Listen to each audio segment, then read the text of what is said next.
Ce matin du mardi 1er avril 2005, la région de Walikale, au nord Kivu, s'est réveillée sous le bruit assourdissant des armes.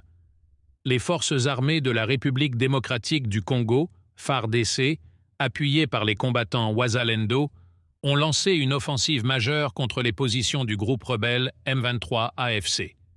Ces affrontements, qui s'inscrivent dans un contexte de tensions persistantes, ont plongé la population civile dans un climat de panique et d'incertitude. Les combats se sont intensifiés autour du village de Kakuku, situé à seulement 6 km de Walikale Centre. Selon des sources locales, les échanges de tirs nourris ont débuté à l'aube et se sont rapidement propagés jusqu'aux abords du bureau administratif du territoire, malgré l'annonce d'un cessez-le-feu par le M23. Le 22 mars dernier, le groupe rebelle continue de renforcer ses positions stratégiques, défiant les efforts de paix.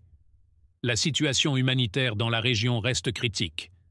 Les civils, déjà fragilisés par des mois de conflits et de déplacements massifs, se retrouvent une fois de plus pris au piège entre les belligérants.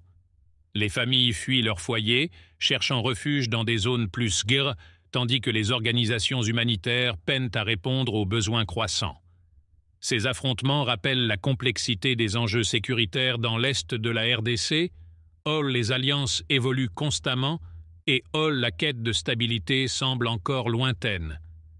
Alors que les FARDC et les Wazalendo poursuivent leur lutte pour reprendre le contrôle de cette région stratégique, la population civile paie le prix fort de ces conflits interminables.